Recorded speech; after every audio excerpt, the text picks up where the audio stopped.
Barbaş تماشاوانên hêja û xêratin bernameyeke nû ya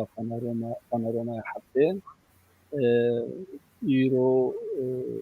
wek heftin du mêvanê me hene ez pêşî mêvanê xwe binêxibim yek Mihemed Saleh Qadirî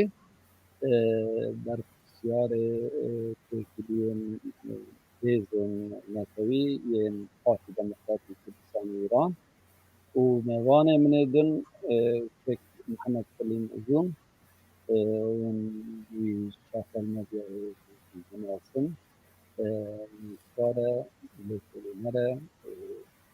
e heman demê de zimanzan e îro diyare mêvanê minê din xanê nake de ekranê de herhalde problemek teknîkî derket hevalên teknîkê wê li serê dixebtin û wekû dizanin meha hîlonê gelek bi bûyera di dîroka Kurdistanê gelek bi bûyera dagirtiye lê du bûyer hene ku hinek bi heva girêdayîne û heman demê de yên gelek girîng in di dîroka Kurdistanê de yek îsal pêskaliya şoreşa îlonê bû û 4 sal berê meriveka ku bibêje taca ew tekoşîna 6 salê ku bi referandûma serxwebûnê hatibû xemlandin salvegera wî ye jî em dixwazim bi pirsekî beriya ku em derbasî rojava xwe îşevin bi pirsekî bi vê pirsê em dest pê bikin kek Selîm ji ber ku mêvanê me din hîn jî naxwanê ema ji te dest pê bikim bi te yanî ev her du bûyer ji bo Kurda çi îfade dikin? Ya hêvî dikim ev pirsgirêka teknîkê zû hal bibe û kak Salih Qadirî zû beşdarî programê bibe ji bo me girîng e ji ber ku gelek tişt li Kurdistana Rojhilat û Îranê diqewmin û bi başûra girêdayî hêvî dikim ê zû vegere stûdyoyê.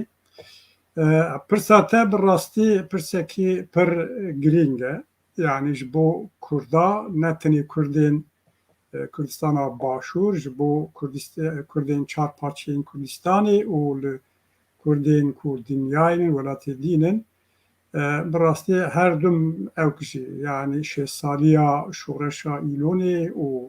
û referandûma serxwebûna Kurdistanê du bûyerên dîrokînin. Wek em dizanin Kurdistana Başûr tekoşîna milletê Kurd nêzî 100 sal e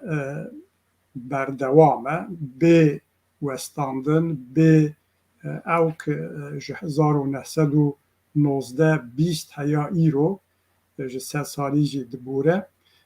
berdewam e din ew 100 sal bi xwe re gelek tiştekî anîye cana serketin û cana hinek naberdayîn û hinek evê di wî evê da hinek qonaxê girîng henin yek ji wana jî şoreşa îlonê ye wek piştî darba eskerî a 1958 li Iraqê mala Mustafa Barzanî û hevalên xwe ji Sovyetê piştî 10-11 sala vegeriyan li Iraqê bi coşekî mezin hatin pêşwazîkirin û rejîma Iraqê jî lawaz bû û li hevatinekî çêkirin bi Kurda re Partî Demokratîk Kurdistan wek eşkere wek hizbekî partiyekî dest bi siyaseta xwe kir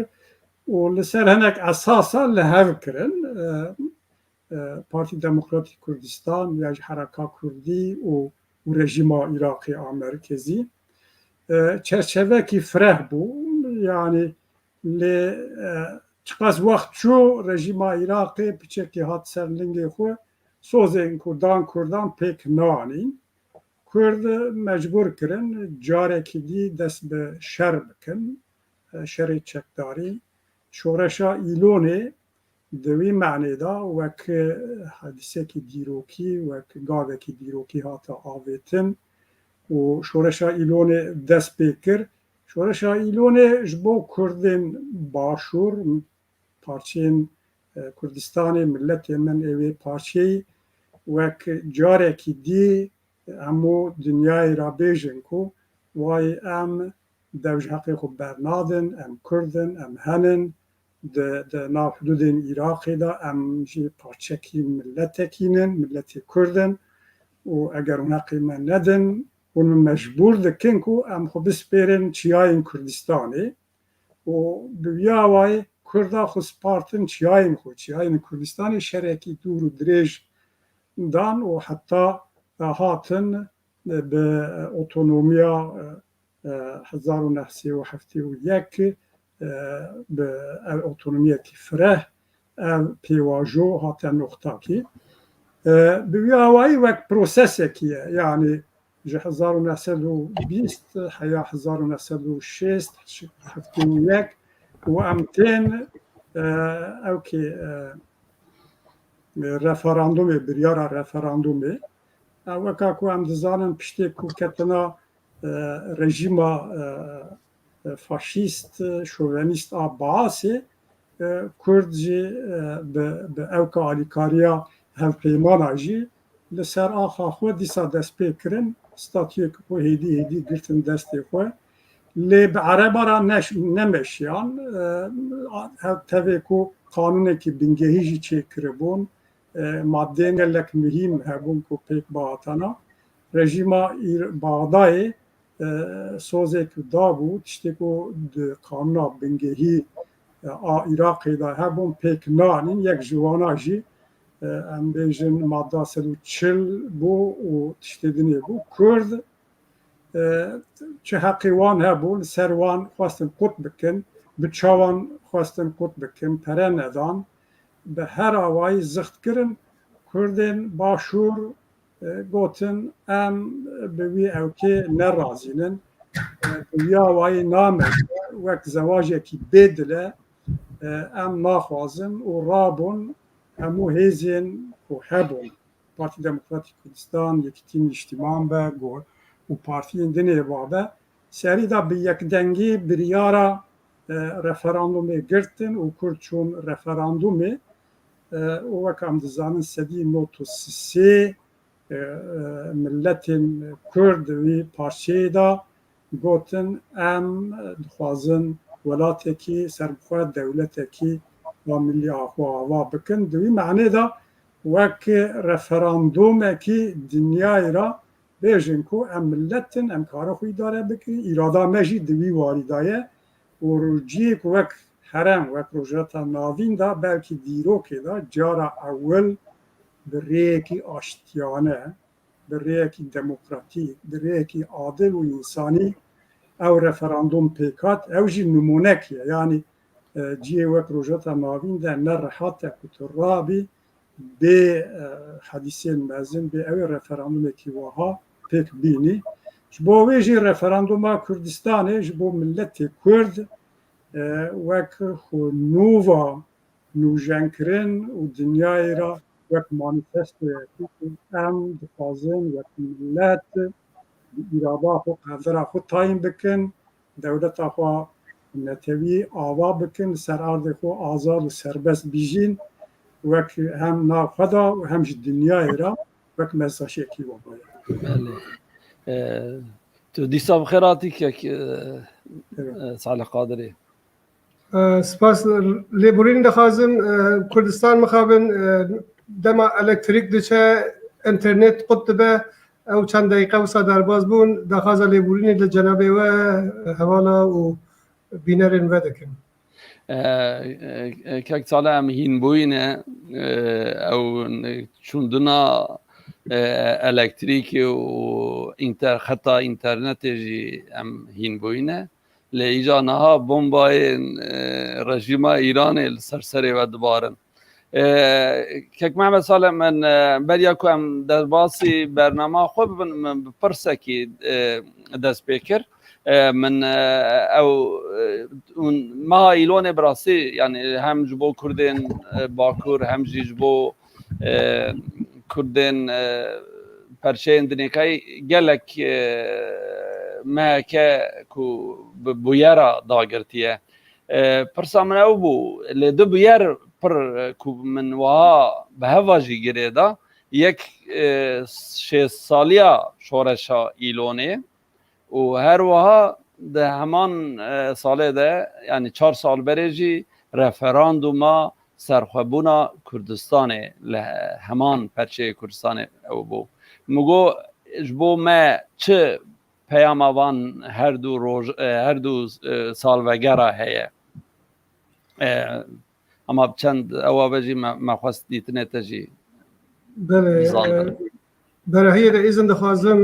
سلاو حرمت خواب پیشکشی تماشاوان و دکیم ده هر جایی که کوی برنامه دشوپینن بمره براستی از باورم روز ساله یعنی بو گل کرد به درجه 120 سال حتی 150 سال در بازبوی اگر ام حساب بکن هر روز که ساله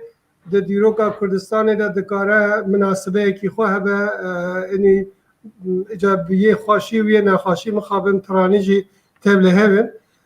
لی یه گرینگی کتاب باز کرد مها ایلونه ده از بیاره که دنه جیله زیده بکیم و کو کرم کرد جدال به هنده کو مها ایلونه او کو د دیروکا تبگره هفچرخ یا کردستان ده یعنی به شورشا ایلونه تی ناز کردن یا کل باشور کردستان به پیشنگاتیا پارتی دموکراتی کردستان یا ملا مصطفی بارزانی اون دبینن پاشی او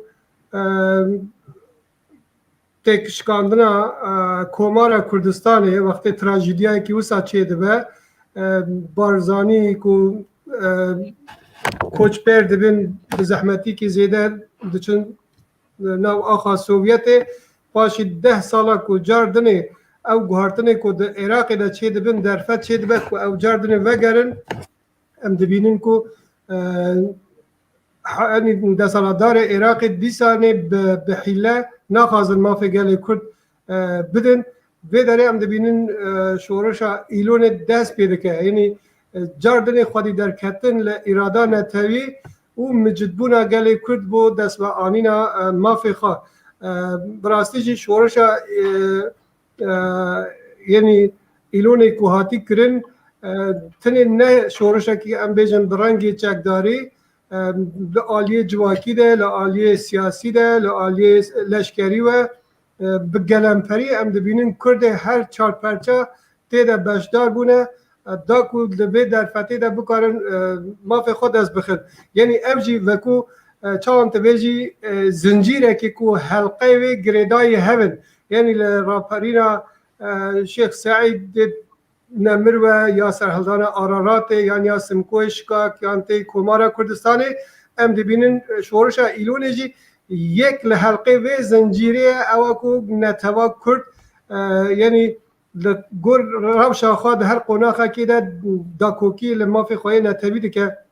لبر بیجی ام دبینن شورشا ایلونه کاریه دست کبت مزن چه که سرباری بکو اف جی نگه هیچی آرمانجا خواهی که بوی دست به کار بوی مخابن به پیلان رژیم ایران و عراق و لعین حال ده پشتی کرنا زلهزن وکو امریکا انگلیس او شورشی دبینی برای خباتا و دواوی سا تیک چو تراژیدیا که ده داوی هاتیه لی اراده گلی کرد بود دست و آنینا مافیوان نتمریه ام دبینن هر درفتی که پشتی هنگی در روشالات کردستان جاردن خبات دست بکریه لباشور کردستان عین وسا حتی یا و کرم کرد که دگه 4 سال برین ها یا کو رفراندوم میده مدید گلی کرد وجاره برنگی که دموکراتیک برنگی که قانونی یعنی مشروع کارین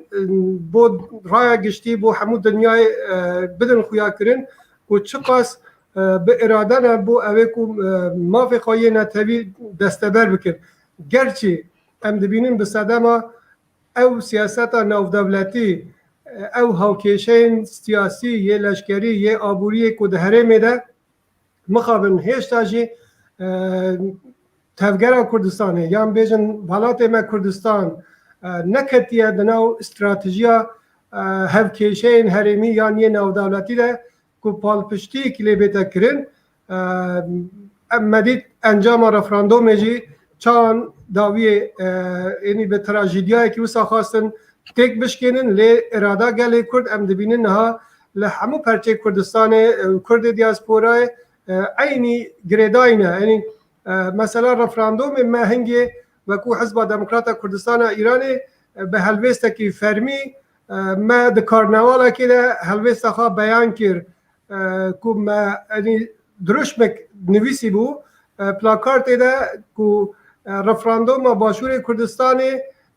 یعنی جیان وجینا کمارا کردستانیه یعنی موسا تشبیه کرده بو که رفراندوم باشور کردستانی وجینا کمارا کردستانیه یعنی لدیروکا کردستانی را دو تشتی که هنکی به هم بین گریدانی بویا راسته که مخواست از باز بکن بین مها ایلونه ده هم دزانن 29 سال بری نها هفده ایلونه ده مخابن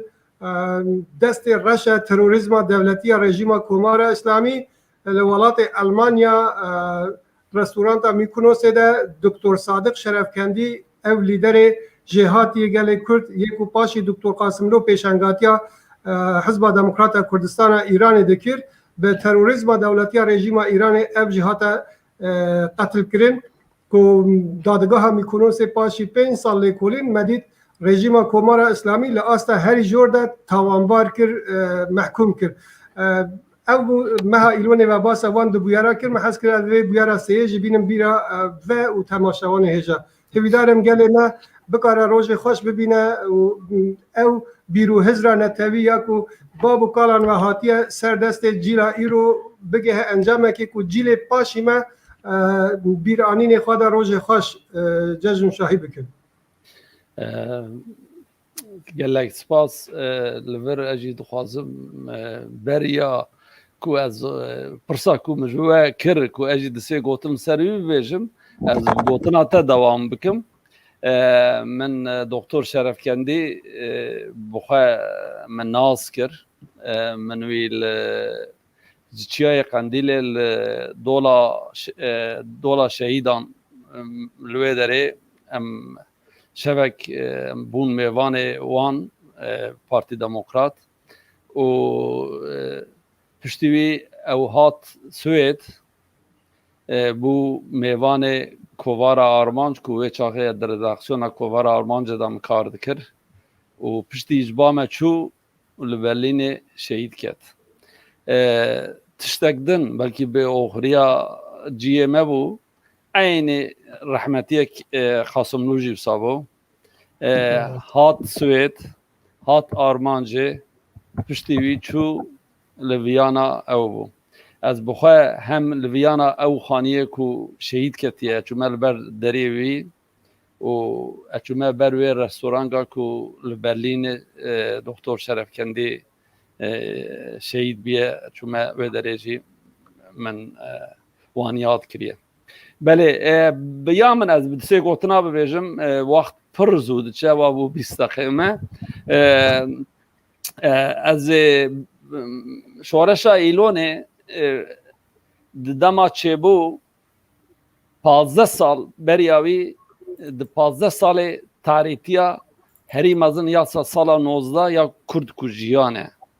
پشتیوی بو شورشا مهابات ترکچی بو لکرسانا باشور تشتکت نبو کردستان ترکیه بدنگیه که بو روجاوا بدنگیه که بو دیروکا کردستان 1900 و حتی 10,000 دما هری تعری یا هر 4 او 15 ساله و پشتیوی بو مشالک بو آلاوک کو آگرک کو هر کس خوله را گرد له هر 4 پرچه کردستان انسان ولات پارز یک خو پاراست بون و خوگاهاند نه خواستن و پیله بلند بکن و از وقت ماراتونه که لدنیرم یعنی کو بیجن بصدا یکو باز دن هنه یک هی کو هری حق کریه و هری کو وستیه هری کو نحقیله بیه هری او بیه هاتیه نقطه کو و نقطه کو دی مرد قدینه درباس بیه لی محکی yani devlet Irak'ı tabi cinare xwe û tabi nokerên xwe û tabi dünya ku heta wê çaxê digotin Kurd piştgiriya me dikirin xwedê negirave ya jî bêjin bi awayekê sempatiya wan hebû li gel me bi bêdengiya wan ji destê me çû. Em bi vî awayê em bêlin em derbasî rojeva xwe bibin em binêrin ka îşev di rojeva me da çi hene.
هنه لی ام و جاره دوست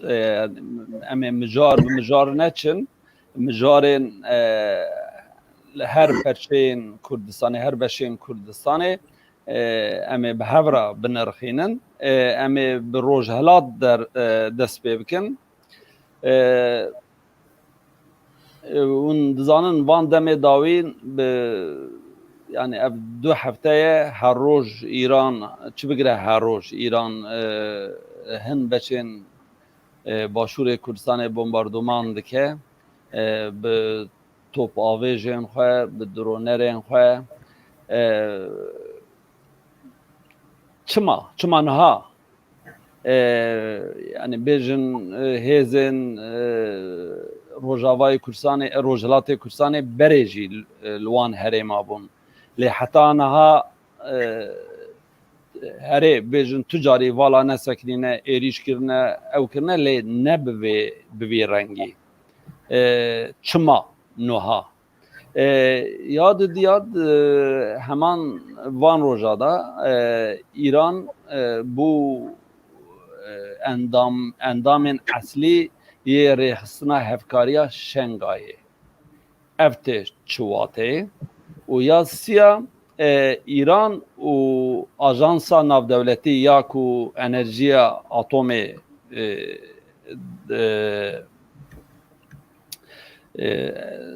dişopîne gihîştin rêkeftinekê ew jî yani hemû van bûyeran di demekê de yani girêdanek wan heye an tuneye û vana çima vê demê de ew bûn ji ber ku 2001 vir ve İran wek bêjin çavdêrê her rêxistina hevkariya Şangayê ye lê heta niha nebû bû endam ana bû endam her wiha demeke dirêj ku ew rêkeftina ku navbera wan û Ajansa Navdewletî ya Enerjiya Atomê û İranê rawestiya bû ew jî bi yek carê niha ew bû em bi kek Mehmed Saleh Qadirî dest pê bikin keremke kek Mehmed Saleh keremdar bin qurban ew ku we kerem kir em dibînin bûyerên rojhalata navîn رنگێکی نو بخواوە گرتنە ئەوژی پاشی ئەو بریارە دەوڵەتە ئەمریکا بۆ پاشمەکێشانە هێزن لەشکری خوا وڵاتên bêjin yek û alozî û şer û kêşet têda li Rojhilata Nawerast wekû li Efxanistanê yan li Sûriyê li Iraqê yanî ew guharîna siyaseta Amerîka ku li gor mesliheta xwe bi çi egerekê dibe ew bila bimîne basekî cida ye ev bû sedemê çêbûna welatiyekê di herêmê de bi taybetî ew ku ew paşvekêşana bêserûber û bilez ya ku li Efxanistanê de medît yanî çi bûyerê balkêş ku tê de çêbûn û hem raya giştiya dinyayê pê şoke bû di aynî hal de di nav Amerîka de jî kete ber rexnedayînê mezin û di herêmê de jî yanî karvedanê mezin yê hebin li ser bêjin derhawîşte yan bêjin karvedanê vê bûyerê li Efxanistanê ew bû sedemê wê ku medît İran kete nav tevgerekî ku divê welatiya ku di herêmê de çê dibe ew ku pêştir bûna hêzên Emerîkî xwe re wekû astengiyekê berbestekê didît li Iraqê de li Sûriyê de yan li bandora siyaseta wê li ser welatê herêmî vê carê İranê re derfet çêbû bo evê ku bikare vê welatiyê de vê siyaseta xwe dahî bilez bibe pêş em dibînin ku serbarî vê ku yanî welatên bêjin dagîrker li ser Kurdistanê tim îtifaqê wan yê veşartî yê aşkere dijî gelê Kurd hene û bi tewawî tevgerê de ne lê vê carê em dibînin li welatiya ku li Sûriyê de çê dibe yan li Iraqê de çê dibe aynî ew welatê ku li ser mesela Kurd bi hev re mutefeqin lê di nav wan de jî nakokî hene riqabetê wan yê leşkerî yê aborî yê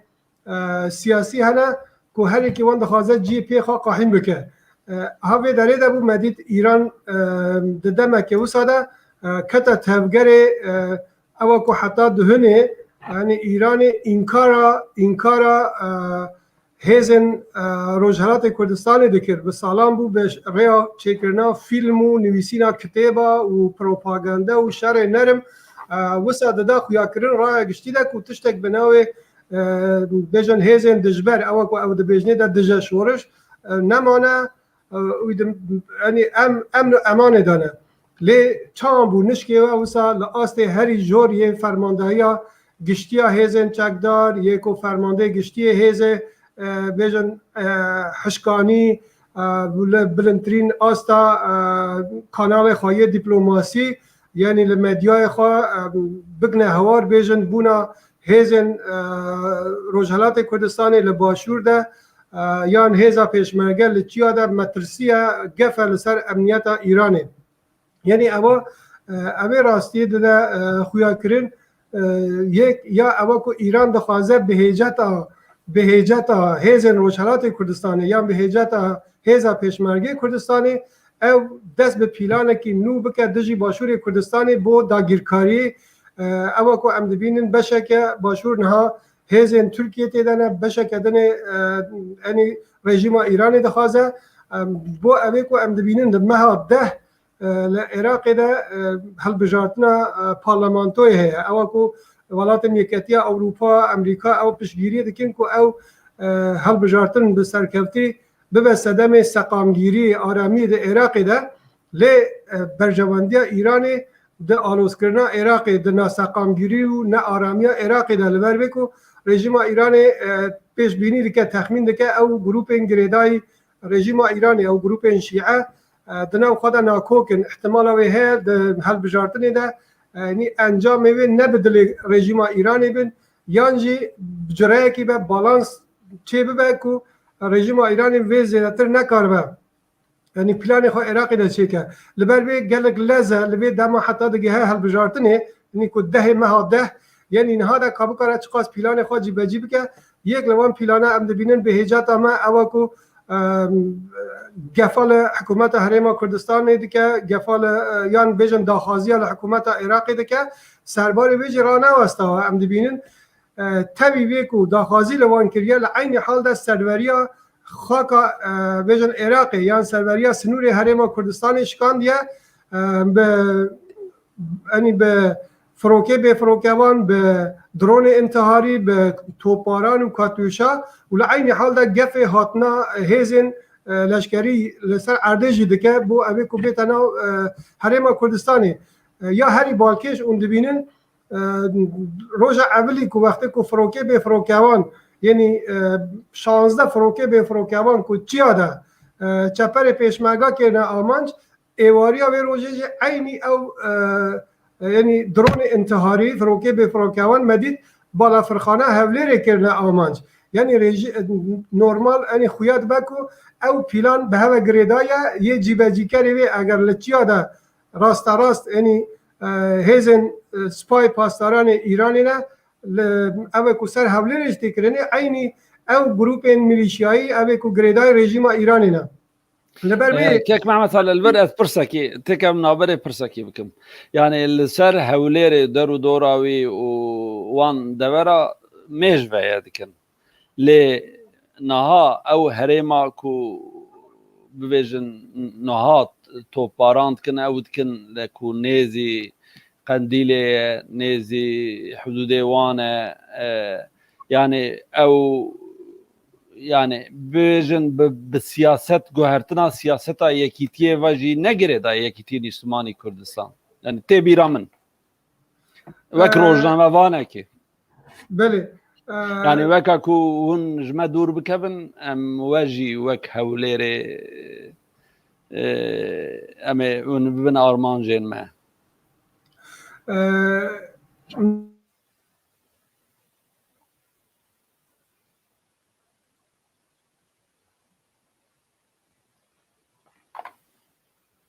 باور كم ديسا الكتريشو كيكسلم ديسا زتمان براستي يكو روجاوا و يكو باشور دكابن برنامه ما هرتم بوياري وهاد بن جبرويجي وقت يك جوان هبه ام ميوانا كي خويكو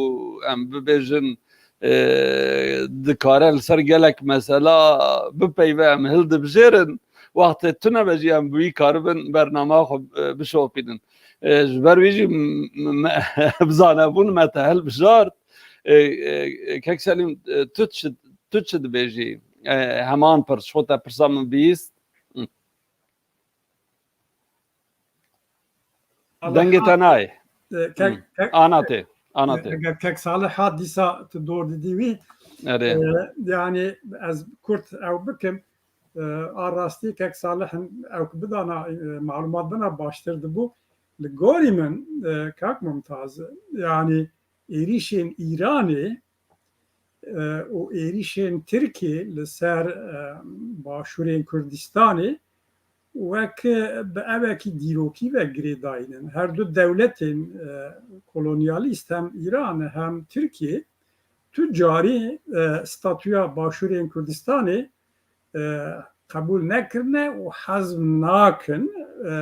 و کنگی فرصت بکوه دستیوان جوارا شرط و مرز چه بل چه دستیوان تیوه بکن اره یک سبب هم بیجن پشتی که امریکا جو خوش اوکی افغانیسه وکشاند بلکی پسیکولوژیک تاثیراویه او کنجکتورل دمکیه دمکیه Türkiye siyaseta xu guherandiye konsepteki nuaniye berê di nav hududên xwe da bi Kurdara şer dikir lê ev çend sal e piştî dixwazî kek salih bila dewam bike gotilaw taban bike yani piştî berê Tirkan Tirkiye di nav hududên xwe da bi Kurdara şer dikir lê konsepta xwe guherand İcar dervên hududên xwe ku mîsaqê millî dibêjin dest bi şerê Kurda kiriye hem başûr hem li Kurdistana Rojava û hem li derê dî ew konseptekî nû jî bû Tirkiye û ana jî د پارچین کردستانی دا هم کردستان باشور هم روجاوا دا fiilen askeri wek işgal dike û gelek jî işgal kirine û Türk gava ketin derekî ji wê dirê dernakevin heta ne mecbûr bin. Lê a Îranê siyaseta wan zû da waye yani İran konsepta şer li dijî Kurda ne tenê nav hududên dewleta xwe da dervên hududê xwe da jî hebû wek Kek Salih jî bîranî em bi hurmet yad dikin her du serokên Partî Demokratîk Kurdistan û hevalên wan şehîd kirin û li derên dî em berê kadroyên Kurda ew danîn parçekê vî siyasetê û ev siyaseta wan berê Tirka bû müdahale dikirin Tirkan meriv dikare bêje dewleta Tirk hinek tişt di siyaseta xwe a şer em berê Kurda da ji Îranê girt derve hududê xwe em berê Kurda şer bike. Ya İran rastî dixwaze Kurdistana başûr çawa Tirk işgal dikin dest pêkiriye ew jî fiîlî işgal bikin lê ji ber ku Tirkiye endamê NATOyê müttefîqê Amerîkayî kes ji wara rû bi rû û eşkera tiştekî nabêje rihêsanî dikevin İran wek ceribandinekî dike gav bi gav bi tiştê piçûk dest pê kir li Iraqê û pêşî li Iraqê dûra berê xwe da hewlêrê Kurda û gav bi gav û roj bi roj ewa şer zêde dike ku wek evekî navnetevî mêze dike raqşorê navnetevî mêze dike çawa ji wara dimîne ku zemîn hazir dike ku rojekî firehtir û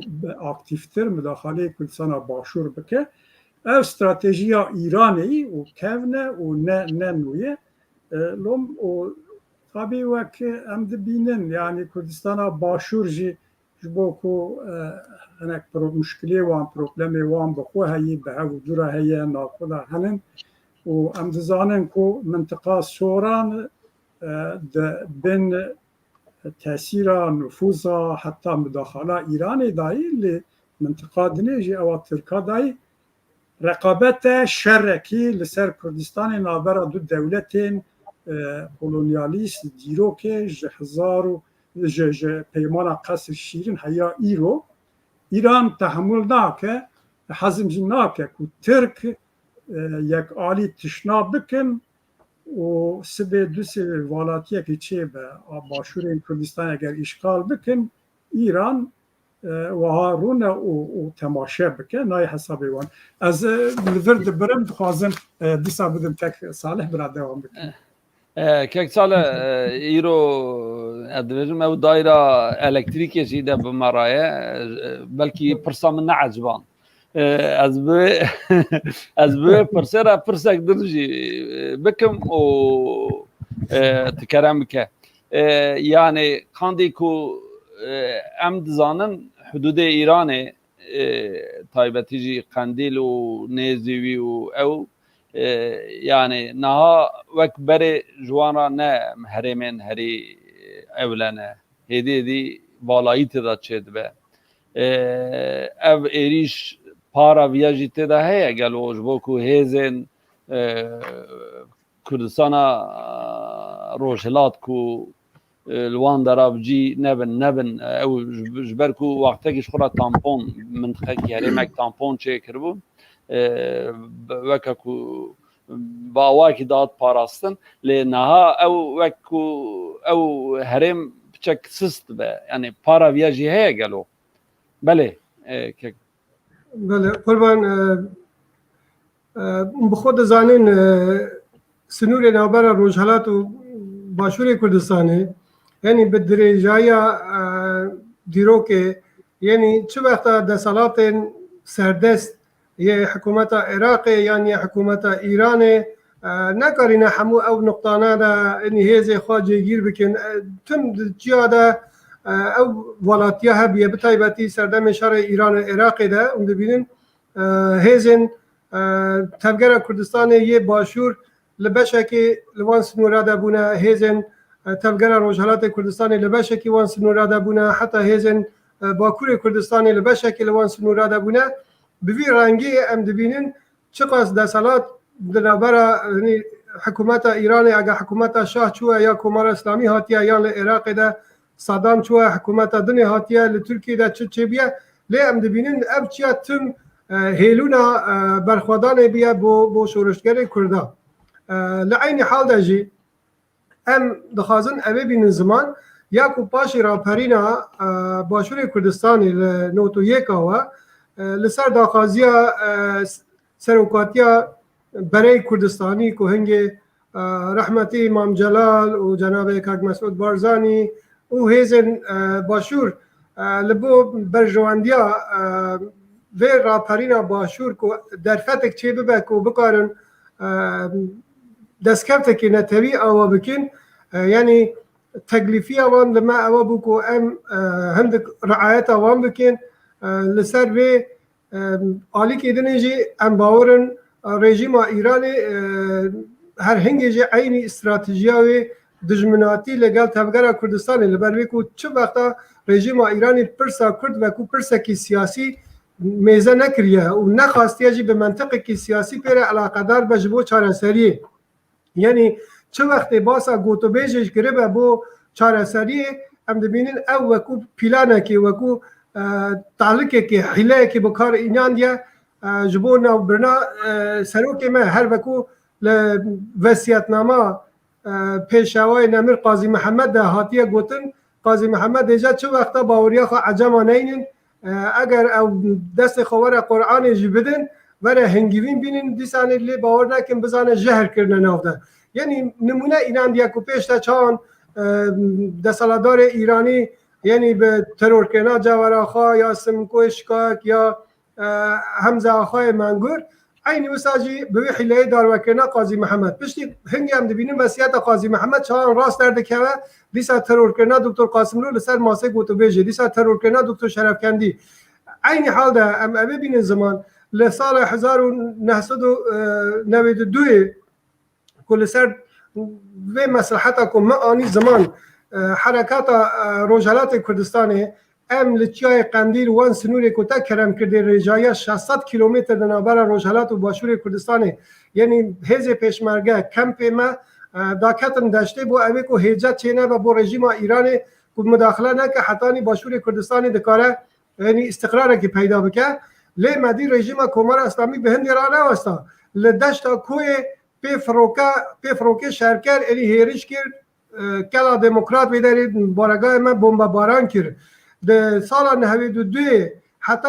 2021 اینها هم داخل یعنی زیده 350 کادر پیشمرگه اندام چالگوان پنابر سیاسی روجهلات کردستان لباشور ده هاتن ترور کردنی یعنی زیده 20 سالات چه شرع چکداری جی یعنی لهمبر رژیم ایرانی ده بوی رنگی منده که تنه بلکه وکو بروانی اگر حالت حوجه ده لی رژیم کمار اسلامی اگر لقندیل ام بمباران دکرن لسر داخوازا بجن لسر زخت آوان لسر داخوازا هیزن باشور ام داکتن داشتا کوی ام هاتن آلی کمپ نیزوکی حوله رجیه دل نیزوکی سلیمانی دوان در آدش دیسان عین ام بمباران کرن عین دیسان سال 95 2000 هیزن سپاه در منطقه سنور سلیمانی را اینا اثر کمپ ما نهاج او کو ام دبینن دیسا دریجیا و سیاسته او سیاسته کو قط نخوازه به اوای کی سیاسی یعنی پرسا کردره یعنی نیز به او کو دخوازه به منطقه انکار به منطقه زوره نکوتنی تفگر روجهلات کردستان نیرین اوان سر تفگر کردی لحمه پرچه کردستان نیرینه که وسا یعنی امنیه یا تنکرن یجبو وجی ام دبینن ایران ها او قیرانی که رژیم ایرانی تیده یعنی قیرانی و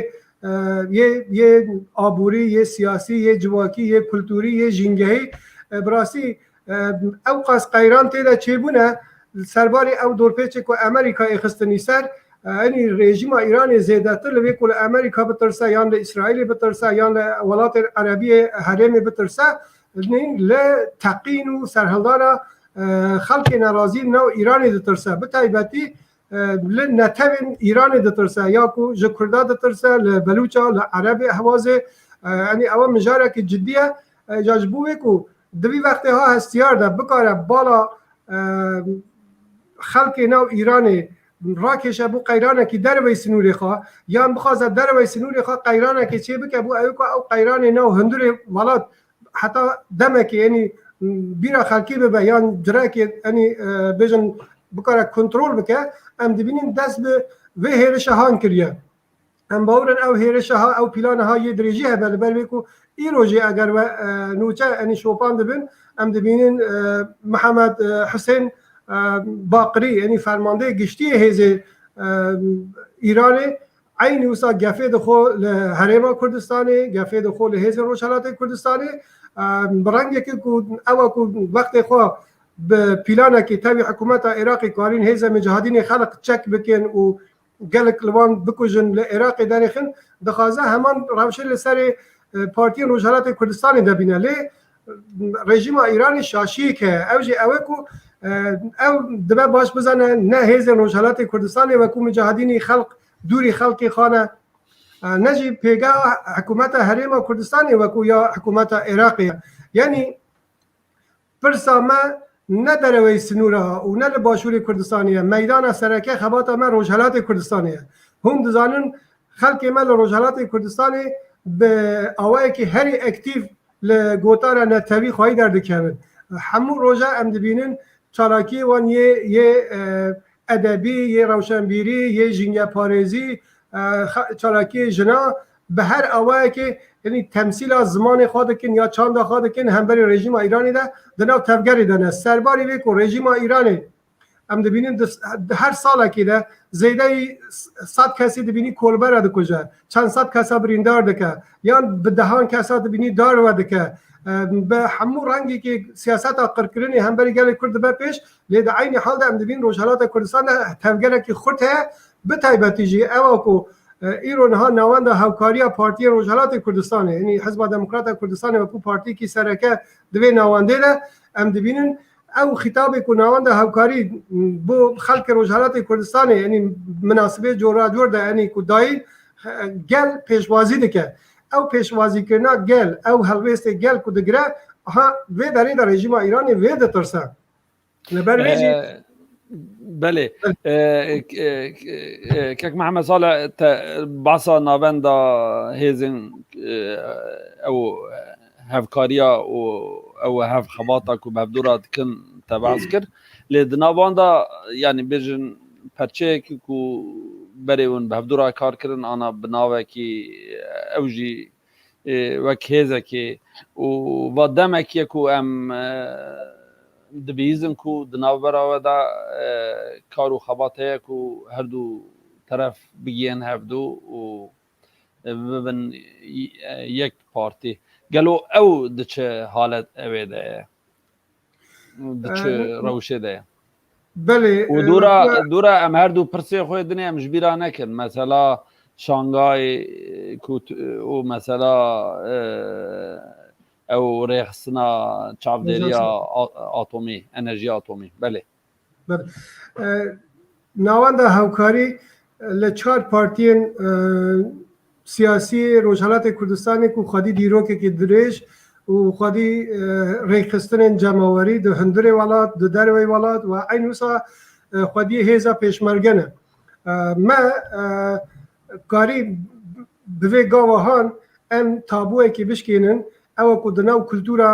پارتیان کردستان مخابن کل صدم ناکوکی یا صدم نرین جدا ام دبینن جدابون چه دبو یا دجبریا هفدو چه دبو اوج دبو صدم وی کو تفگر لاواز ببه و آلیکاریا وان به هبرتونه به بلکو دجبریا وان دجی هفده زیادتر یعنی انرژی وان خسار بکه بوی رنگی به قازانجا دجمن تواد بو ما بناوند همکاری ده سرباری او جداهی کو هی ما آنی سر هند مجار مشترک او کو گریدای به پرس نتوی یه اجتماعی یه پرس اولهی گریدای محمیانن سروان اتفاق هاتیه کرن و کو پلتفرم که کو بن روز بروز او اتفاقی ام دخوازن ده پراتیکی ده دهی پیش بخن یعنی هیزا پیشمرگه انی آلیکاری خود دنابرا پیشمرگی وان چار پارتیا دارن که بکارن هم بر گف رژیم ده آلیکاری هاو بن یان پرسی اولهی یان پرسی چالاکی دیپلماسی یان چالاکی ریخستنی دو هندری ولاد ده یان آلی مدیایی و انی او مجالی سرکنه کنها ام سرباری او کاری ها مشترک عین وسا دیالوگ جبو یگرتن جی بخوشی و باش دچن پیش هم ده ناو دو بشن دموکرات او جدابونا کو کرم کر کو چه بو سالان بخوشی و نها گاوی هری داوی بو یگرتن نیز بونه و عین وسا ام دخازن به کلتوری پیش بخن دنا آلین کوماله و پاش هنگی به او پارتی یان حتی روشنبیر و هر آلی کی دنی کو بکاره یعنی هیز و شیانه که بر لسر تفگر کردستانی یعنی او پیش روز ده ببه انیک که هیزن روجهالات کردستانیان چالاکوان و روشنبیر روجهالات کردستانی جی به برفرهی لخوا بگره بو که او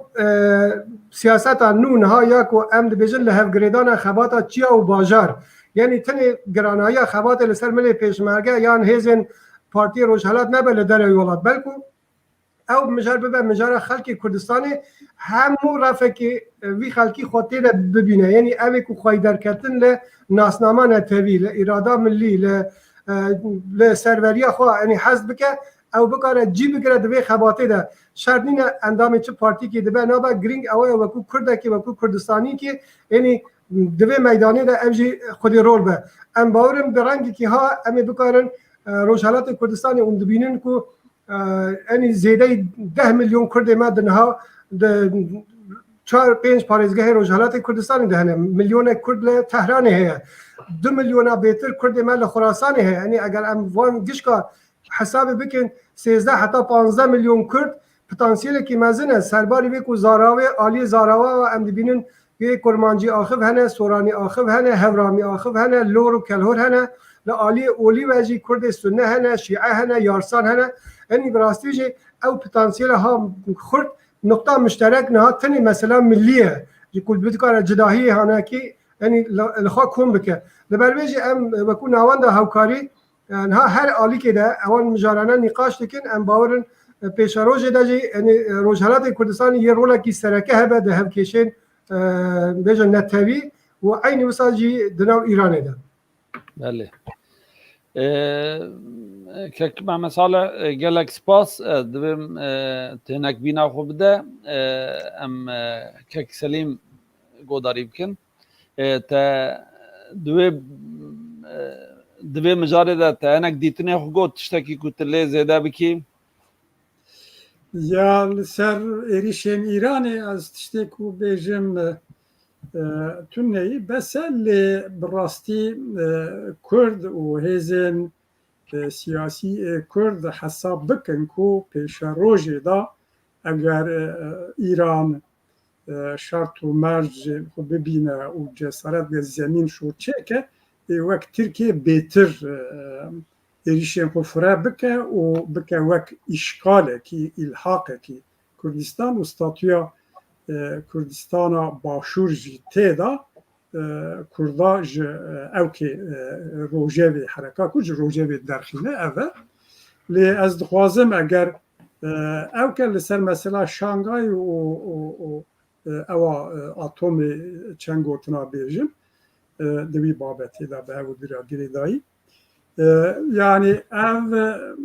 دما داوی دا تابی ایران دواری سیاستا ناونتوی داشتی هنک گاوین مهم سرکتی آویتیه یعنی او هر دو تش بو ایرانی مهمن هم اندامبونا ایرانی ده هفکاریا رخستنا شانگای ده هم جی وک تکنیک بجی به او اتوما دنیای را مهمن دواری سیاست ناونتوی دا دگاوین گرینگ سرکفتنین گرینگ بو ایرانی یعنی شانگای او هفکاریا شانگای وکا کو ام دزانن 1996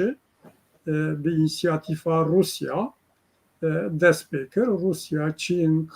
قرغیزستان تاجیکستان و vana diketin em bêjin hek dibêjin Pênckolî hinek dibêjin ewa Şanghayê lê heta demekî wiha hudûdkirî madûra Pakistan û Hindistan jî ketin lê piştî ku dünyayê da yani Sovyet ket û dünyayê bû yek kutbî Amerîka di her derê da wek hêzekî sereke û dünyayê da hukm dikir Rusya nexwastiviya yani yek aliyê dünyayê yek kutbî qebûl nekir xwest ji xwe re mütefîqa peyda bike berê hemûya Çîn mütefîq bû û nêzîkî hev dibû dûra jî ev ê aniha jî dünyayê de valatiyekî heye dünya ana ne yek kutbî ye ne tenê Amerîka hukmran e ana Rusya heyî Çîn heyî û hêzên dewletên ên herkes mintiqa xwe da wek navçeyî jî hêzên wan henin bêtir ana navbera Çîn û Amerîkayê da wek evekî heyî û dünya di lêgerînekî de wek mîzanekî digere yani ev mîzana nû da çawa berke ciyê xwe belî dike di vî menê de Şangay mühîm bû İran girtina İran wek endamekî daîmî wek mesajekî ji bo Amerîka û ji bo hêzên rojavara Rusya, Çîn û ew mîhver dixwaze xwe fireh bike her çi qas nakokiyên Çîn û Rusya hebê jî wiha ye loma ketina İranê ew ji bo İranê gavekî mühîm e lê ewa rêxistina atomê a dünyayê ne wek tiştê ku em bêjin rojnamava da tişta dibêjin wiha li hevhatinekî esasî nine tiştekî teknîkî ye İran qebûl kiriye ku ev rêxistina atomê here car carna wan kontrol bike evên kamerayên wan tiştê wan bigwerîne nûjen bike û lê wek prensîbê da wek çerçevekî teknîkî da li hevhatine ki ne hevhatinekî fireyî ku bi her awayî wan kontrol bike ew bike İran wek gavekî avêt yani ji bo ku di warê navnetevî da ewa xwe firehtir bike alana xwe û siyaseta xwe bêtir firehtir bike wek gavekî avêt lê ne gavekî wiha mihîm û girîng e berê ew peymana ku hebû bi welatên Ewropa Yekîtiya Ewropa jî têda Amerîka ra ne di wî çerçevê de peymanekî wiha gihîştine hebûdü bi kurtî ez dixwastim tiştan bêjim. Belê. Beriya em derbasî mijarek din bibin yani ez hêvîdarim her du aliyên ku bêjin ku koka wan Partî Demokratîk Kurdistanê û niha ji xwe navenda hevkariyê de bi hevdûra kar jî dikin di demek nêzik de ku bigîjin encamekê ku ji bo perçeyên dinêkayî jî bibin nimûne ji ber ku lêgerînên wisa li her perçeyê hene taybetî jî em ji ber ku bakurî ne em jî bi wê êşê dijîn em hevalê hebin em wek hevdû difikirin û em dizanin em cîlekin cîlê piştî me jî ferqiyetek pir navbera me de heye û em nizanin wê çi qas wê li dû me jî werin hê jî em li hev nakin û em dizanin ku temenê me jî ew dibe yani ji ber wî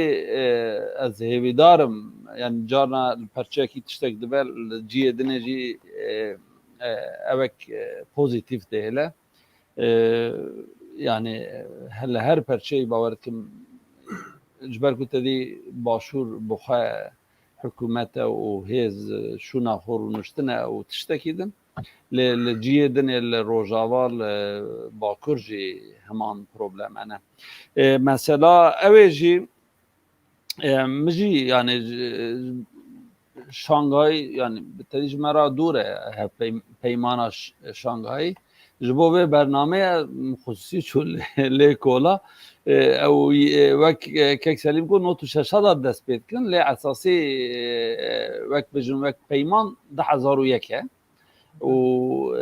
جوه درجی اساس خود چین دست پید کن نوتو ششاد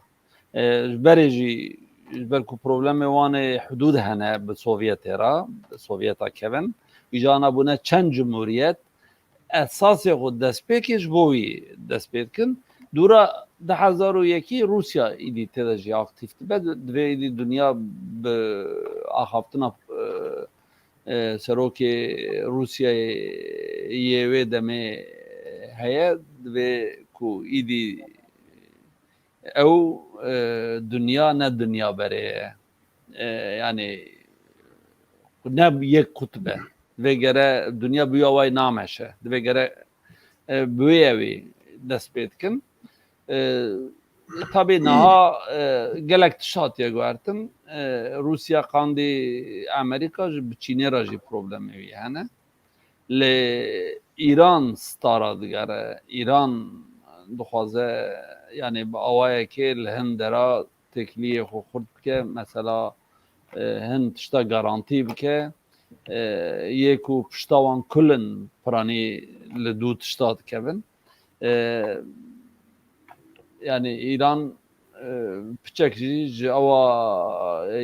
Avrupa'yı ev ku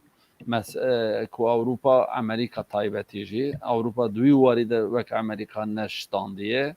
ku ev tekriyen ku bir İran'ere Avrupa'da ma ku fırsat dibine hene kevan direkt degel ku hamu probleme geçtiği evanın jî dîsa tekri datînin yani dibin de alî aborî de derhal hingav mava davêjin yani biya min ew jî mesajeke ji alî İranê va mesajeke İran dixwaze bi awayekê mesaj bide belê ji ber ku wext pir çû niha saetekî me derbas bû em hê mijara yekê de ne em derbasî dosya xwe ya duyemîn bin em herin jî kal notê xwe binêrim em herin Başûrê Kurdistanê belê Manuel Macron Borel wezîrê derve ku me wek nav bike berpirsiyarê derveyê Yekîtiya Avrupayê û heman demê de yê ewlekariyê hatin hewlêrê du hev û di demek kin de jî yani beriya çend roj sê roj berê jî Nêçîrvan Barzanî li Londonê bi Boris Johnson re hevdû dîtin kir gelo ev hevdû dîtinên ku wiha di nav 15-20 roja da li ser hev tesadüf bû an hin yani bêjin hin ew ê îşaretên ku hin tiştan e ya dinê jî ku dosya Başûr de dîsa PKK li ser riya pêşmergeya mayîndanî bû li nêzî Akreyê ku Akre li hudûdê Tirkiyeyê jî dûr e ji hudûdê Rojavayê Kurdistanê jî piçek dûr e li wê de bi wê evê di wê bûyerê de du pêşmerge şehîd ketin ya siya jî di vê dosyayê de em hilbijartinên Iraqê û di vî warî de helwesta hêzên Kurdistanê em binirxînin kek Selîm em ji te dest pê bike vê carê Spas wek cara berê jî got a rastî ew salên dawiyê da dünya hemû dillêgerînekî daye yani nizama ku hey dünyayı da bi wiyawayî nameşe. Hemû akademîker pispor di vî warî da hemfikirin ku naçe û dünya nova mîzanekî digire balansekî dibîne ew balans girtina dünyayê da hêzên mezin serî da her welat her dewlet li gorî xwe lêgerînekî dayî û ciyê xwe tayin dike. Serkeşiya wî îşî bêguman Amerîkayê, Rusyayê, Çînê. Ya demekî bêtir rekabet navbera Rusya û Amerîkayê da bû lê ev salên dawî eksem hatine guherandin ana rekabet û hegemoniya bêtir navbera Amerîka û Çînê da ye xuyayê dünya balansa ku evê bigire û lêgerînekî heyî di wî çerçeveyê de çêbe. Amerîka dixwaze bi Rusya re heta derecekî li hev were hemberî Çînê da têkiliya Çînê û Rusya zayıf bibe. û berê xwe dayî Çînê û Asya Pasîfîk bûyî wek merkeza esasî ji bo Amerîka. Di vî menê de herkes lêgerînê dayî û tesîra xwe rojhilata navîn da bêtir meriv dibîne ji ber ku rojhilata navîn da şerê germ heye. Yani di navçeyên dî da hê nehatî vî merheleyê ku wek şerên germ, şerên vekelatê wek rojhilata navîn nexwirtin. Rojhilata navîn da yani hudud tên guherandin, statûko ketî, statûko dema şerê sar ev dikeve û gelek tişt diqewimin loma jî hem dewlet di lêgerînê danin ciyê xwe digirin gor wî û bêguman di vî menê da Kurd jî di lêgerîna dinin û hêzên siyasî ê Kurd û serî da hikûmeta federal a Başûrê Kurdistanê û hêzên wê dirê ew jî dixwazin dünya nû da û rojhilatekî nû da ku nû dîzayn dibe ciyê xwe bigirin û ciyê xwe salemtir bikin û piştî ev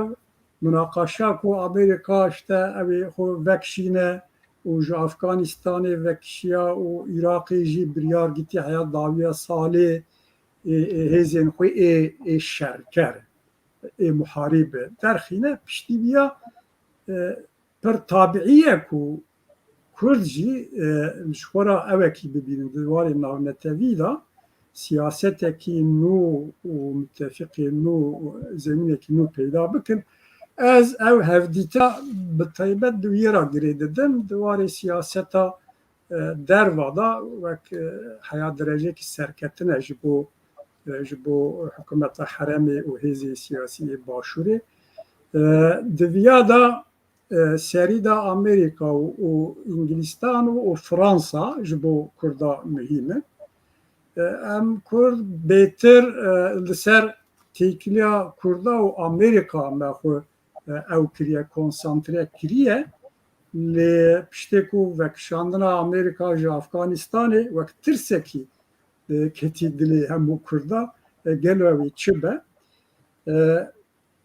Şahsen ez dibînim ku yani Kurd wek hatina Macron û wek hatina eva Barel û çûyina berêz Neçîrvan Barzanî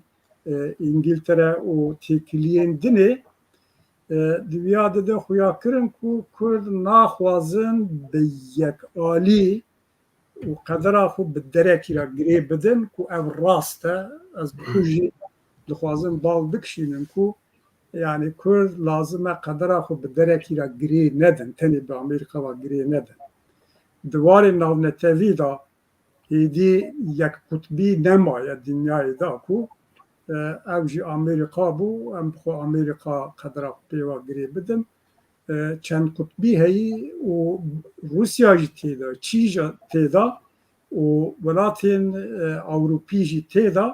Kurd dîplomasiyekî firehtir per alternatîfê bigerin, yani alternatîfê navnetewî zêde bin. Ê ku şekil dane rojhilata navîn, statûka rojhilata navîn qedera milletên Kurd jî têda tayin kirine, esê xwe da İngiliz in û Fransız in, serî da İngiliz û Fransız in. Îro jî yani piştê ku Amerîka eger hêdiyê di hêzê xwe bikişîne, xuyayê Fransî dixwazin welatiyê dagirin.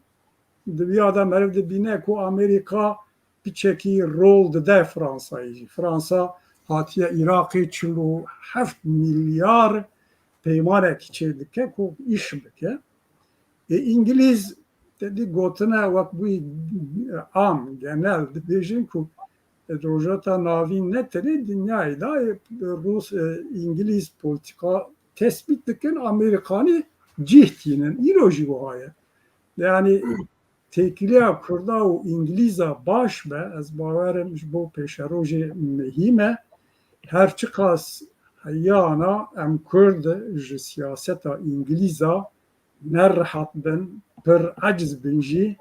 lê Kurd mecbûr in rê alternatîf bibînin bi İngilîza ra jî, bi Fransîya ra jî, heya derecekî Rûsa ra jî, di warê aboriyê de bi Çîn ra, bilhassa di warê aboriyê de bigerin ku alternatîf zêde bin. Çiqas alternatîf zêde bibe ji bo Kurda di warê navneteviya garantiya pêşerojê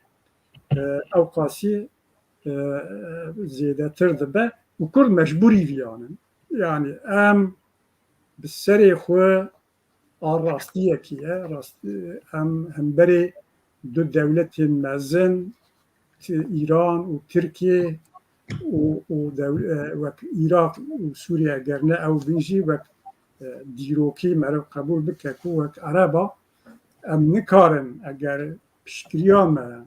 di warê navneteyê piştgiriyekê xurt nebe, em nikarin statûya xwe jî biparêzin, qedera xwe jî a pêşerojê jî bigirin destê xwe. Loma dîplomasiya gelek alî mihîm e. Di vî menê de çûyîna Berêz Neçîvan Barzanî İngîltere ez mihîm dibînim û hatû çûyînên wiha mihîm in. Ez dirêj nekim eger ew be ez çend gotina li ser ew ê jî bêjim madem bi hevû dûra girêdan hilbijartinên Iraqê. Hilbijartinên Iraqê wek tiştekî de factoyî mecbûrî ye, yani nemeşiya û nameşe bi wîya Iraqê. Yani ji xwe paş davêtin dehê Oktoberê da ew bikin. Hem Iraq û hêzên ku li Iraqê henin navxwe da nehazir bûn û Kurd jî wek bêhazirî ji wara ew bû, lê tevî viya jî hevdîtina Kurdan navxwe da yani qet nebe di Bağdayê da em bêjin çawa hereket bikin, dervên hududên Kurdistanê da ew ê çawa bikin, li hevatinekî heye ew mihîm e. Ez viya mihîm dibînin, em bêjin parçekî li hevatinê yek jî eger Partî Demokratîk Kurdistan derekî da namzetê xwe nîşan bide, xurt be, ew ê yekîtî nîşan, ew ê dî jî piştgirî bikin, ya jî yekîtiyê tersê wî xurt be, ew ê partiya ew bike û baş e. Vegera Partî Demokratîk Kurdistan Kerkûkê ez bi xwe gavekî mihîm dibînim. Yani pêwîst bû, yani heta hilbijartina berê derbas bû, serê gelek Kurda da wek pirsekî ma bo çi Partî Demokratîk Kurdistan ew ma di hilbijartina neket hilbijartinê Kerkûkê, ya jî ez ew dibînin û sîstema tiye guherandin, sîstema hilbijartinê berê lîste blok diketin, ana her namzet xelq rê dide namzet, ew jî piştî ew protestoyên ku li Iraqê bajarê mezin çêbûn ji ber vî guherandin. Alîkî da baş e, alîkî da ji bo Kurda tabî bi xwe çi netîce bîne ew ê divê hilbijartinê da belî bibe. Wata blok lîste bû ji bo Kurda rihattir bû. Yani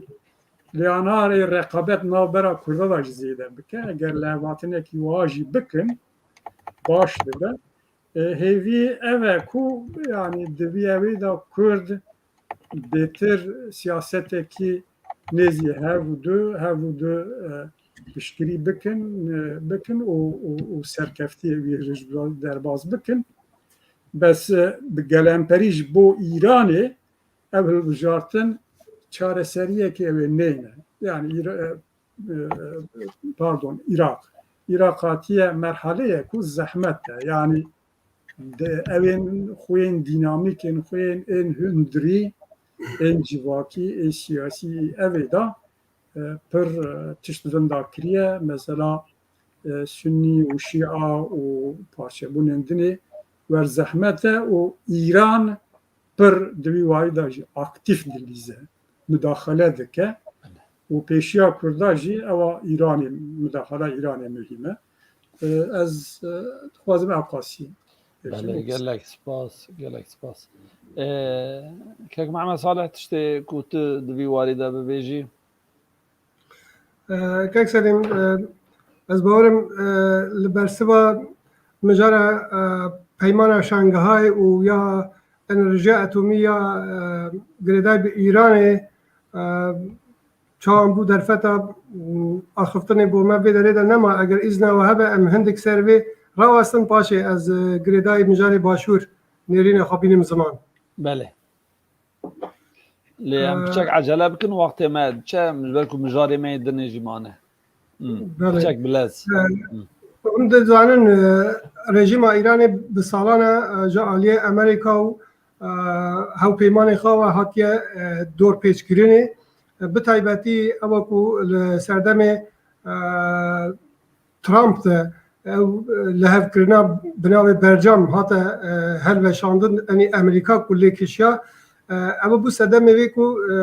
krîzên aborî dahî zêde embargo ser Îranê gelek zêde bibin ve rejîma Îranê di nav civadgeha navdewletî de bikeve perawêzê de yenî meşruiyeta wê dahî zêde bête xwar. Ji ber wê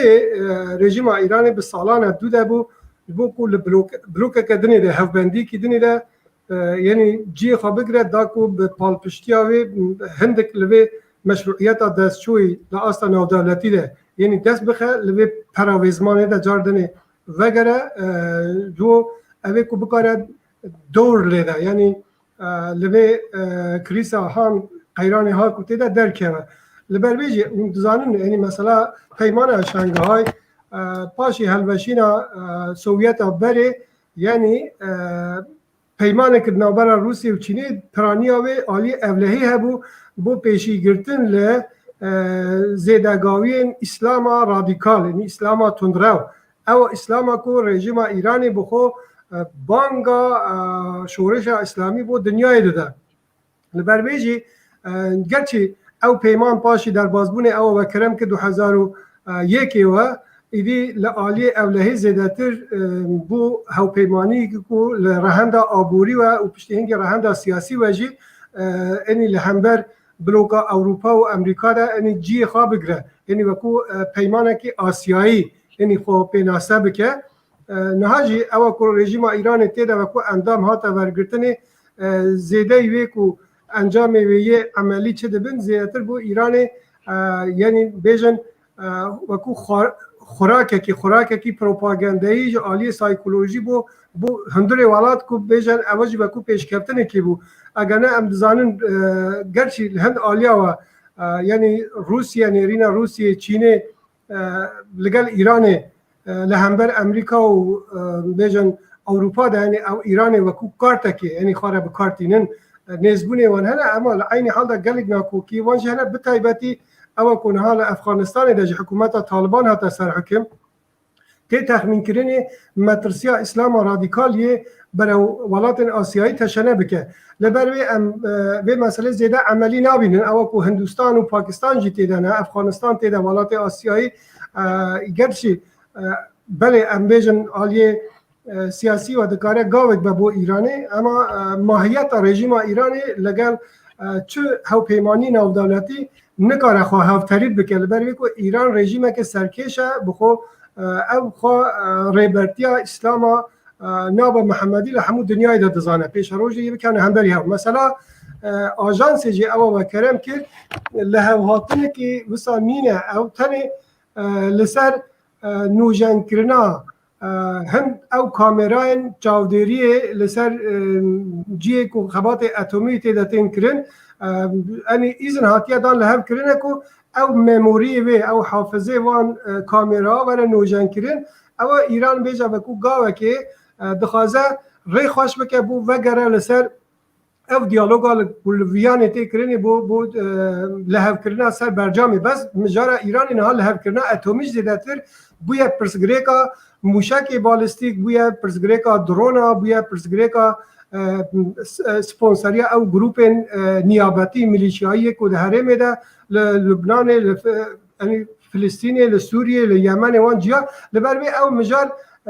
gelek kure ev gava yekê ya teslîmbûna Îranê ji bo ku xaliwan qeyrana derê mecbûr e cardinê paşî serkomariya Hesan Ruhanî ku dewrana wî çi encamê nebû em dibînin ya İbrahim Raîsî de dixwazin me ku destpêkek ve cardinê bi serşoriya vegerin bo vê gotûbêjê ew yê bikêşe ez bawerim heta Îran mesela mûşekê balîstîk mesela drona mesela sponsoriya grûpên terorîstî yanî astan neke mijara etomî de jî li hev jî bike nikare netîce hebe gel çi hûn dibînin gefê İsraîlî jî ser hene ew bila bimîne kek Mehmed Salih dibêjim edim dibir da biçek rola ew ê jî Îran dixwaze Ewropiya piçikî stir bike Ewropî di wî warî de yanî dixwaze di wî warî de Ewropî û Amerîkî wek hevdû nafikirin yani heta İsraîl û Amerîka nêzî hevdiye lê ya Ewropiya biçek ewtir e ber ku Îran bazara gelek mezin e û bi awayekê gelek jî têkiliyê wan hene bi awayê aborî berê hebûne yani dixwazin her du alî jî bi awayekê dixwazin bi makyajekê yani wa biçek bi reng wa reng bidinê ku karbin rêj wan re çêbibe ku têkiliyê xwe ya aborî jî bidomînin tu dibêjî çi ew vekerem kir û niha dibînin li çend rojê bi horî de me dît li hevnêzîbûna Amerîka û Astralya û bi taybetî Ingilistanê jî yanî ew jî bûye mijarekî nû ku Fransa yanî nerazîbûna xwe nîşan da û tê xuyakirinê ku peymana NATOyê jî yani yê rastî arîşeyên mezin bibe ew ku birokebendî alîkê niha mesela Şangayê me pêş te baz kir alîkê dinê hevpeymaniyê ya Amerîka û Ingilistanê û Astralya wextê çê dibe vê derê de Fransa û welatên Yeketiya Ewropa dikevin ber bêjin yanî xwe cardinê nû e rêxistinekî nû ha vê derê re kanê ew yê bikarin çan di rojhilata nawarast e em bawerin niha Inglistan dixwaze cihê Amerîka li rojhilata nawarast e yanî Amerîka yê Inglistan heta astekê û Fransa jî qederekê dinê yê tije bike li ber wê jî em niha bêne ser yanî mesela Ewropa û Îranê re ewa te kerem kir em jî ser vê bawerê ne ku eger Amerîka stratejiya xwe yanî zêdetir hemberî Çînê û Rûsyê de mijûl bike yan ew li hevkirina niha bi Astralya û Ingilistanê bû hin mijarê dom dirêjtir lê Yeketiya Ewropa zêdetir yanî eleqedariyê wan yê bazirganî û heta yê evlehiyê yê mesela koçbera ew mecbûrin bi welatê herêmî re rojhilata nawarast û Îranê re yanî teamila wan rengekî cidatir li Amerîka dibe lê aynî çawan te got ku makyajekê ye ku eger Amerîka bi rengekê bû niha vê de yê Inglistan yan yê welatê Ewropayî bi rengekî dinê ew guhartin xuya dibe cida li wê jî ku hûn dizanin welatê rojhilata nawarast jî welatên Erebî ew jî nêrînê cida hene alîkê dinê Tirkiye heye yanî pirsgirêk wiyan bêjin berhevketina berjewendiya yê demê dirêj bikêşe heta balansek çê dibe Belê gelek spas edbêjim em li vir derbasî dosya xwe ya sêyemîn bibin ji ber ku wextê me jî gelek nema wa saet û 25 deqeye em viya heta ji me hebe em zû derbas bibin ez derbasî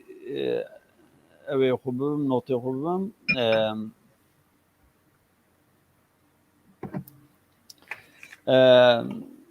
di nav hefta bihurê Beşar Esad ku di şema çûyî û dûra piştî wî İlham Ahmed û piştî wî jî Qedrî Cemîl ku serokê Partiya Vînê ye çûn Moskovayê به aynı demede yani bêjin awayekê Esad jî hin mesajên ku ji berê cudatir ku meriv bikare yani piçek pozîtîvtir bihesibîne da û di wê nabênê de komandarê hêzên navendî yên Dewletê Yekbûniyê Amerîka General Kenneth McKenzie jî li Rojava bû. Di heman demê de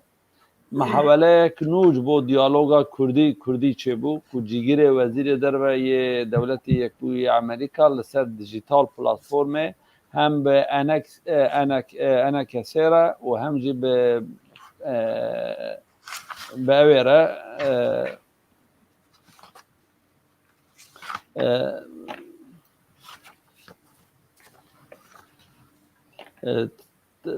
qusurê nedim telefonek hat min mecbûr bûm biguherîn bala min jî ew bû werhesil van ewa çêbûn û di vê nabênê de tê gotin ku Amerîka dixwaze İlham Ahmed û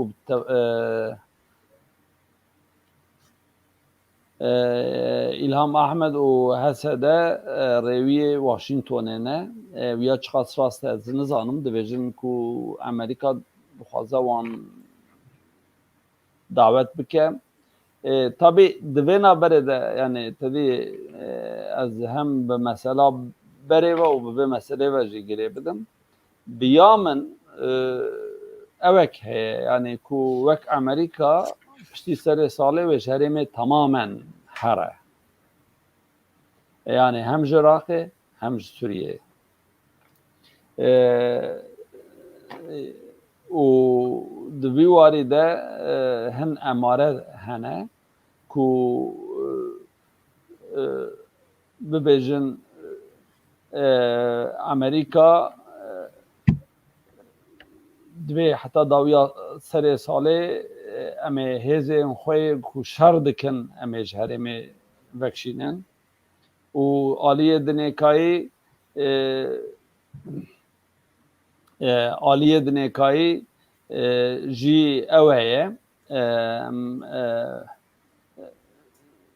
bibêjin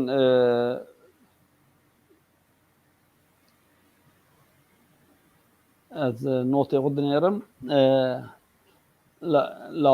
li aliyê dinêkayî jî yani bibêjin li Sûriyeyê jî dixwazin bi Rûsyaya re weka ku têkiliyekî wan bi dizî hebe ku hûn nehêlin statûyekî tiştekî bidin Rojavayê Kurdistanê em dixwazin ji wê derê vekşin em Sûriyeyê ji we re dihêlin îja di vî warî de kekselîm tu divê çi yani ama van pirsa hemî wiha biçe gilover bike û wextekî kin ji ber ku em heta 15-20 deqe em ê bernameyê biqedînin em mesela Bakurê Kurdistanê em ji xwe em her hefte münaqeşe dikin em vê heftê bihêlin belê یا حتی ممکن به از کن او بکن وقتی ما راستی جی نمایه yani evde rojlata navîne yani tişt zû di qewmin guheranin zû çê dibin meriv şev rad zeserê sibê radibe têkî nû derketî meriv çi bêje yani çi tespîtekî bike gerek mutlak nebe loma çi tiştê ku ez şexsen bêjim navê menê ku yani mutlaka wiha lê ez fikrên xwe qenaatên xwe bêjim li gor qenaata min Sûrî yani parçekî ji ew kê yani evê çawa lehvatinekî heye dinya digere ew ji parçekî wî ye û bi taybet navbera Amerîka û Rûsyayê de tê münaqeşe kirin ez netîce Sûrî de çi dibe çawa dibe û qedera Kurda jî çawa bê girêdanê bi têkiliyên Rusya û Amerîka girê didin. Qenaata min bi xwe ev e ku Amerîka û Rusya li ser pêşaroja Sûriyê bi prensîbê de zêde kêm li hev kirine lê detay mane. Mesela Kurd û pêşeroja Kurda jî di wî evê da tê münaqeşa kirin qet nebe yani di wî evkê de di wî çerçevê de tişt zelal bûne hem teref dibêjin hem rejîma Sûrî Beşer Esad bi xwe jî dibêje Sûrî nema kare bibe Sûriya birê Sûriye wek Sûriya berê nayê meşandin îdare kirin yani ev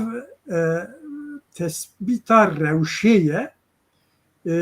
Rusya jî ji xwe zû da dibêje telkîn dike ji rejîmê re dibêje hinek tiştan mecbûr tu qebûl bikî û Amerîka jî evke yani berê ku Amerîka hêzên xwe bikişîne bi taybet ji Sûrî dixwaze bi Rûsyê re bêtir lehevhatinê xwe zelal bike ana dualî ye qet nebe çerçeva evê da biryara netewên yekbûyî wexta hate girtin ez bawerim 2015 bû biryara 2254 numara 2254 yani wek çareseriyekî siyasî dibîne û di nav Sûriyekî yekgirtî û hukumraniya Sûrî lê ferqên ên cuda ê civakî ê siyasî ê olî mezhebî û etnîkî bide berçava di wî çerçevê de Rusya Amerîka hevdîtin dikin û qedera Kurda di wî çerçevê de çawa bibe yani ji ewka îdara mahallî bigire otonomiyekî em bêjin çerçeva wî xuya kirin yani zêde kêm statûyekî Kurda ê hebe yani evê çi heq bidin Kurda û çi statû bidin Kurda ev jî têda ye di vêya da dixwazin li hev bikin Amerîka û Rusya rejîm dixwazin bînin wî noxtê lê astengenin berî hemûya Tirkiye astengek hêrî mezine Tirkiye bi tuavayê naxwaze Kurd bibin xwediyê tut tiştekî û dûra İran de heye lê hatiye wî noxtê ku mecbûrin Sûrî da ku hesabê Kurda bêkirin û jêra çareseriyekî bêdîtin ez nevî qenaatê dame ku Sûriye Amerîka bi her awayî Sûriyê berde yani em ne zêde evekî bidin yani wek evekî pozitif bidin xwe Kurda erê yani hêzekî heyî şer kiriye Amerîka bi münasebeta şerê Daişê bi Kurdara îtîfaqekî kiriye ji wî zêdetir min lê anha bûye fiîlî rewşekî heye Amerîka di wê dirê de hinek ewkên xwe basê xwe ava kirine hêzê wan henin menfaatê înteresa wan heye û hemberê Îranê mecbûr e ew hîlala Îranê digire berçava û evlekariya İsrail'e vakta wana hemû didî berçava ne tenê ji bo Kurda wa siyaseteki gelemperî da Amerika naxwaze zû dev ji evkê Sûrî berde û wek hêzek û karibe di pratikê da ji bo xwe bike ji bo şer bide kirin bike müttefîk ji Kurda baştir yek jî nabîne. Ber vê yanî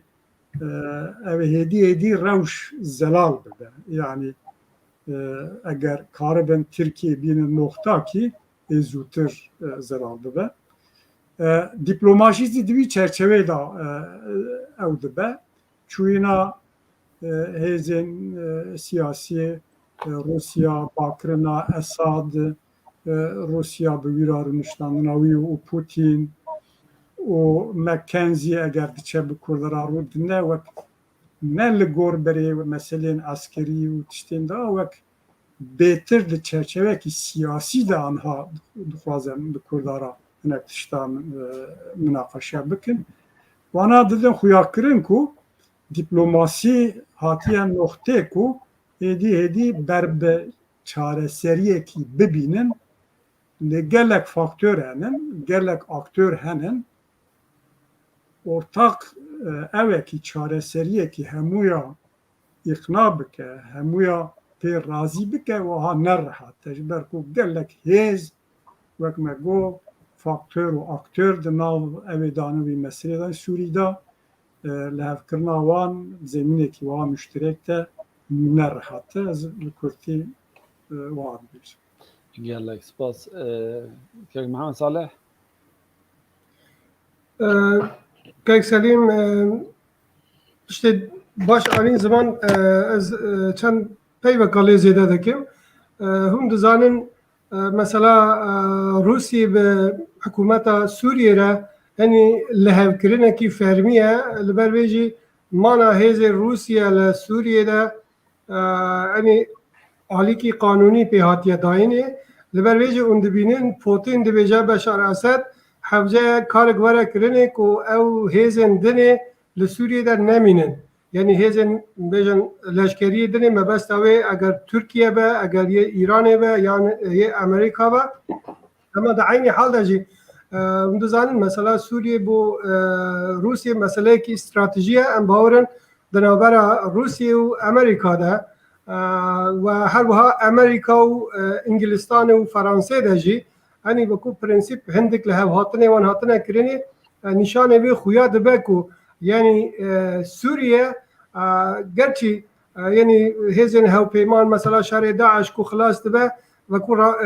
şêwirmendiya wan yan bercewendiyê wan yê aborî tiştê wisa bimîne lê wekû otorîte wekû rolê sereke Rûsyayê tê de bilîze. Ha Rûsya jî niha dixwaze çawan be bi rengekê bikare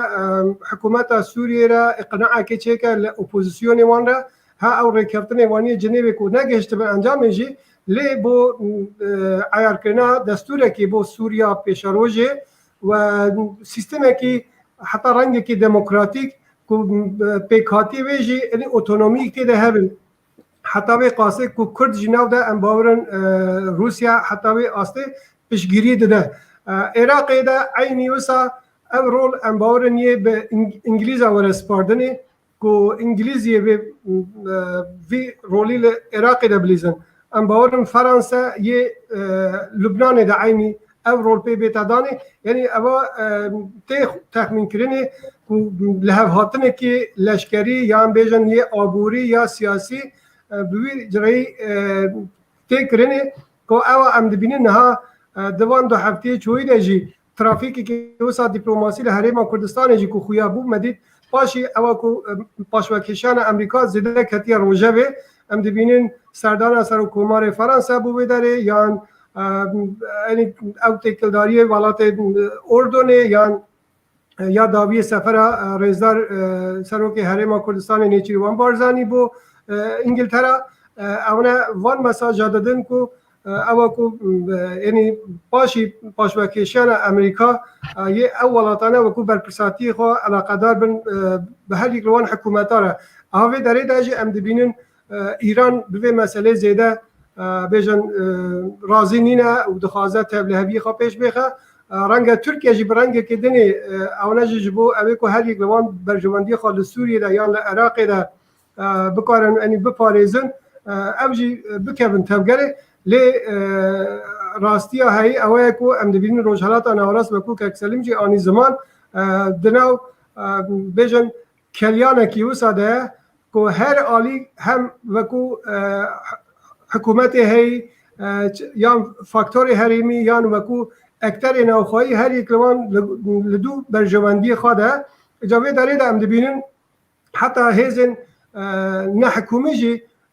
بونه بشک لپارسنگ وان هاوکیشا که مثلا تدبینی لعراق ده هزن گروپ ملیشیا هنه و که حشد شعبی و بدهان گروپی وسه هنه او نجی تأثیر خواه هنه لسوریه ده عین گروپی وسه هنه للبنان ده ام دبینی حزب الله لبنانی هنه اها علاقه داربون بوانه رجی چاند به ام باورن زیدتر او کنها انگلیز فرانسه جی سر راوستان دیویژن کردستان کی بهز یعنی حرم کردستان بهز ناو عراق فدرال ده یعنی نرین اوان مدید دم رفراندومه چون پشت خدان گلی کرد پیشگیری نداره رفراندومه لین ها تام بر واجبی ام دبینی نیزبون چید به اول د برجواندیا کردا ده جی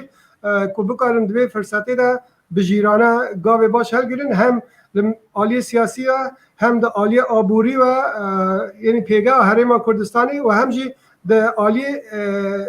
لشکری و جی هزا پیشمرگه او کارنامه کو د شهر داعش ده نشان ده دا خو یکرین کو د کاره هاو پیمانه کی جی باوری به بو هزا هاو پیمان ام باورن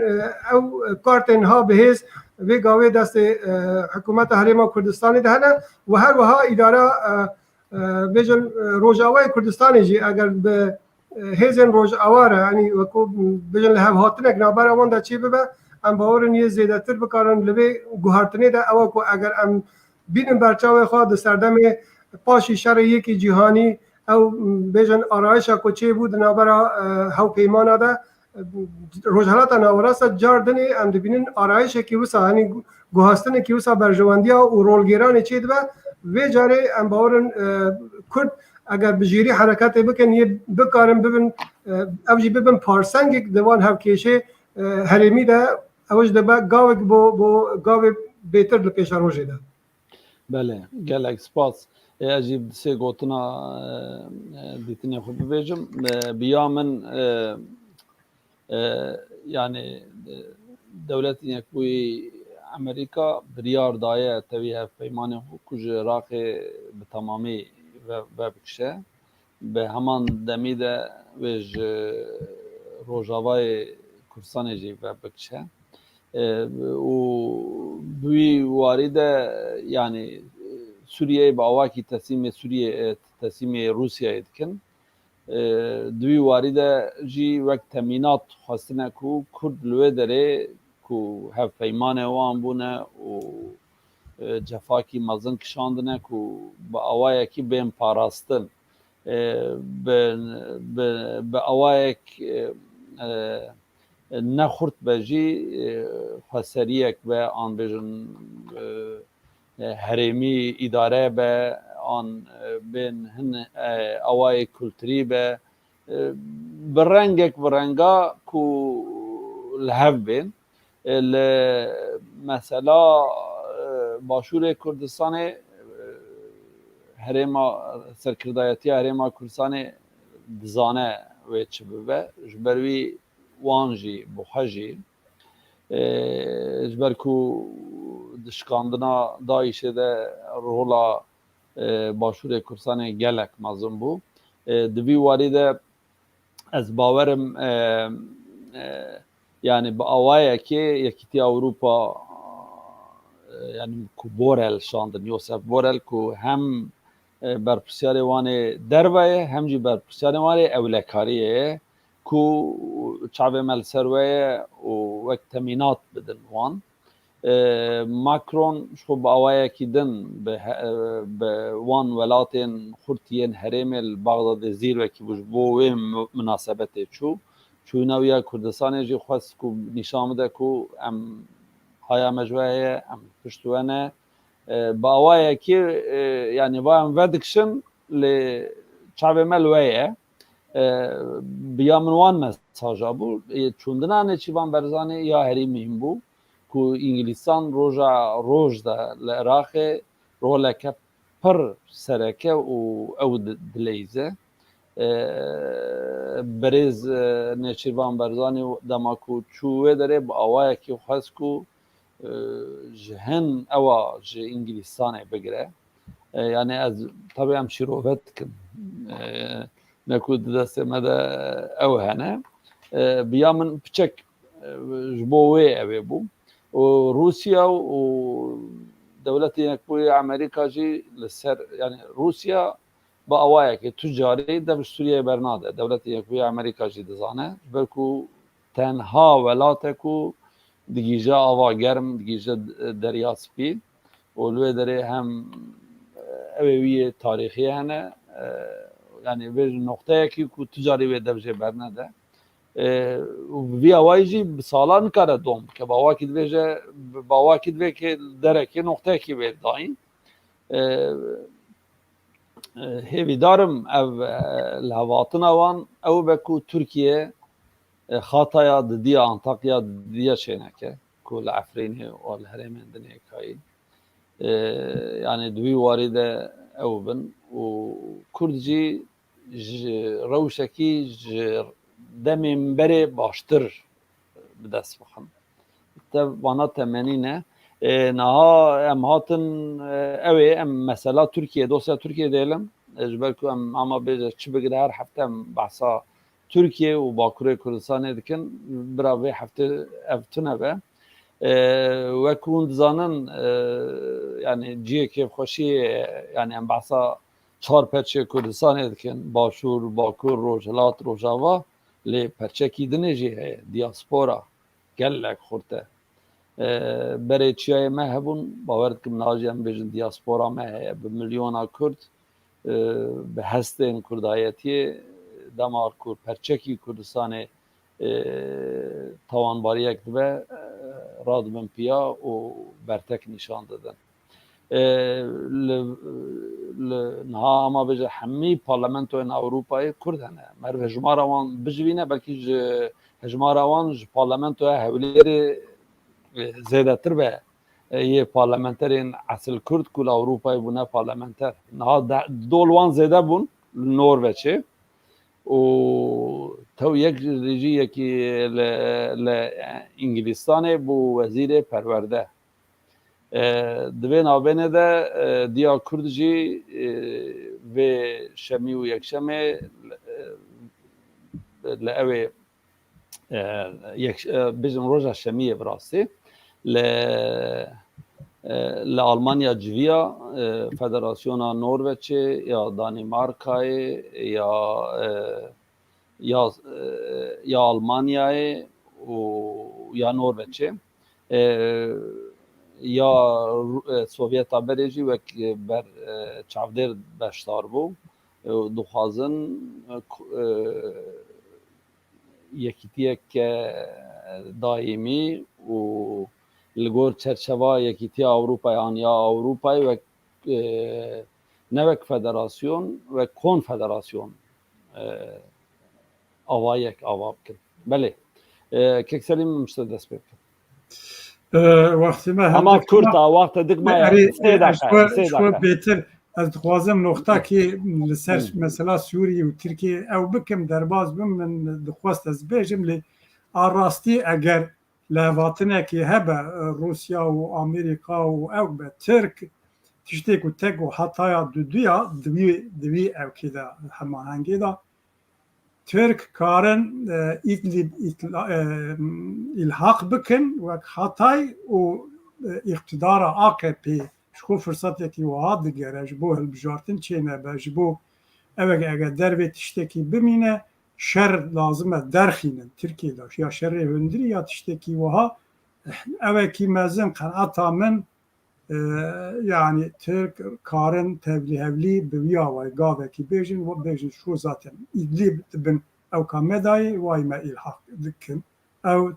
tiştekî hewayî yani ez dixwazim wî tiştî bêjim mesela diaspora evekî fire wextê me jê hindik dema Diaspora bu kurda mühime. Yani kilita çiyay hatiye şikandın rastı. Diaspora jî di warê navnetevî da siyaseta a hevdemîn û ji bo Kurda pir mühim e. Wek min berê jî got Kurd lazim e siyaseta xwe navnetevî da gelek alî, gelek alternatîv û gelek rengî bin. Yek jî ev e ku ew potansiyel e ku dervê welat e bi taybetî welatên Ewropa û welatên demokratîk de têxe hereketê li gor hinek esas û prensîban. Gor me hinek gav zû hatina avêtin, hinek derdor ecele dikin, kirina ecele dikin. Ez we bi wîya wayî rast nabînim. Yek, tiştekî sivîl be. Du, tiştekî rêyekî demokratîk be. Sisê bi metodekî ku her kesî karibe hemêz bike. Ewa duyan ne ku di rê siyasetê da sivîl be. Yani wek parlamenter, wek pispor, wek akademisyen, wek evkên potansiyelên wiha karibe hemêz bike. Di vî menê da gor min lazim e hê zemîn bê hazir kirin hinek tiştara ku ew be em Kurd hinek tişta da wexta em ecele dikin gavên xelet davêjin û bi xwe re netîceyên evekî negatif tîne ku dûra sererastkirina wan tiştan pir zehmet dibe. Me siyasetê da wextek demekî wiha dikir. Gor xwe gav davêtin dûra me mêze dikirin wiha nabe. Yani her siyaset radibû ji xwe re komelekî çê dikirin. Ewropa jî me wiha kir. Ana jî yani hinek însan, hinek derdor, hinek çewre, hinek şaxis ya ji hinek partî û hizb rabin li gor xwe hinek tişta bi serê xwe bikin ez bi xwe rast nabînim. Di vîya da gerek mere hurmet potansiyela demokratîk sivîl a diasporê re bigire. Tiştek ez bêjim. Bele, gelek spas. Spas xweş. Kek bana sale em sê daqiqe ji ber ku wextê me pir kêm maye. بله و آنی زمان پرسا دیاسپورای براسی مجاره کی استراتژیک گله گرینگه و کو که سلیم آنی زمان حوجه پرسا دیاسپورای بهشمندی کی سردمی لگور راستی و بجن حقوق هر یک لوان ولات اروپا به یان امریکا به یان ولات سوویت بره به یعنی ام راستی جواکا خا کردن دیاسپورا برچاو بگرن لعین حال ده او هیزا هری مزم پتانسیل کی وسا کا ام چان بکارم وکو لوبی کی آلی کار ببین کو او هیز بکار خور رخصتن بکه بی وی کو چه پارتی دست خوب خناوانده یان بخا زوی لوبی جو برجواندیا پارتی کی یان ایدئولوژی کی یان پشه کی کردستان بکار بینه بلکو او ببل لوبی کی کردستانی تنه دکاره به هما کردستانی و کو آلا کردستانی به هر رنگی هی یعنی ل ارگانیزاسیون جدا جدا ده یعنی بکارن بکمن چالاکیا او چالاکی دکاره به لوبی کی بهز هم رهنده دیپلماسی هم یا یعنی کار جواکی دیاسپورای را او کو نهله زمان کردی اندابه به او کو بکاره آلی کار به بو تفگرا کردستانی هلویست وین هبن سر مجال جدا جدا و به تایبەتی او آنی زمان او کو گلک خورت کردا به خواندن خو کارینا بگهنه است پارلمانتوی اون ملاتا یان است گلک سازی دنیا نو دولتی ده ام باورن در فته کی گلک گرینگه همه پارتی کردستانی جی پیشگیری بدن کو حرکتا یعنی سازی دیاسپورا سازی کی سیویل و چارچوب حقوق وان ملاتی کو تیده بکارن یعنی به همون رنگ جواکی هی به داری ام دبینین او پارچه بون ناو کردستان مخابن ناو دیاسپورای دجی خویاد به تایبەتی او پیکاتین به داری و کو کردن ازدی کو مخابن او کو نها مجاری وسا چه بونه کو هن خو کرد جی نزانن او خساره کی گلک مزنه یان کرد زازا یان مثلا دبینی یه پرچه دنه یه اول جدا جدا یعنی نهیلن کو افتش به جداهی او جداهی دناو کردستان ده هی ام بکن سبب یکتی که دناو کردن دیاسپورا نقطه هری مشترکی گیشکا کرد بونا وانا کردستانی بونا وانا گیشکا دورا و حمایه یعنی بکارن پیش روز ده از باورم اوی به یعنی قواته که گلک مزن یعنی جهویا اسرائیلیا په لوبیا و ساچان کارین دنیای د پالپشتی کې چیکن بو چیکنا دولت اسرائیل کرد به اوقاس میلیون نه کرد کل دیاسپورای ده هنه ام باورن اگر به هجمندی کی سردمی یعنی ورن ریخستن کرن یه پیش روز ده بکارن یعنی باندور کی مزن سر تفگرا کردستانی یا گشتی هبه جبو بيجي امجي ببين رينينا او که سلم جي اني زمان تم نرينا ما او بيكو سازي ريخستنا كرد دياسبورا دبا دور به لمجارا حزباتي دور به لمجارا ايديولوژيكي تايبتيان پرچيكي بلکو همو سازي دكارم پشگيري بدن كو او وكو ريخستنا كي سيفيل حقوقي لعين حال ده به هجمندي كي نتبيخا اورغانيزه بك اجا دبي اورغانيزاسيوني ده خورد جی خواهد گرن، جن جی خواهد گرن، اکادمیسیان جی خواهد گرن، حقوقدان جی خواهد گرن، براستی پتانسیلی که گلک بهیزه حتی نهاجی که بباشین ها که ریخستن کرن والاتی که مزره ام هویدارن همو عالی به نرینه که ها یعنی به مثلا دیاسپورا را نیز ببه گلک سپاس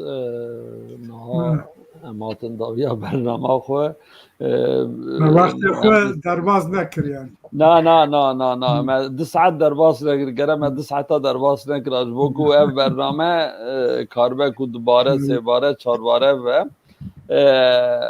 گلک سپاس بوه باور کم پانل گلک خوش بو ما به هیل جدا مسئله مناقشه کر گلک سپاس بوه و ام و جارندنی کاجی به استودیوی دخواستن ببینن شخواه که سلیم نه